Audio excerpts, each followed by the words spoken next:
Welcome to our Magento 2 tutorials. Today we will learn how to define the actions and complete the labels of cart price rules.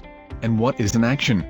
The shopping cart price rule actions describe how prices are updated when the conditions are met.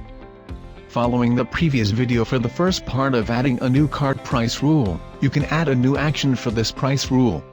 Expand the actions section. Then, do the following. Set apply to one of the discount options. Enter the discount amount as a number. Enter the maximum quantity of the same product that can qualify for the discount in the same purchase. Set apply to shipping amount.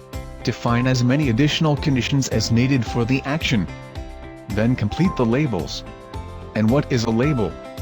The label appears in the totals section of the order to identify the discount. Enter the text that you want used as the default rule label for all store views.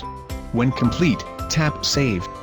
Coming up next we will learn about the coupon codes. HexaSync. Connecting applications, automating processes,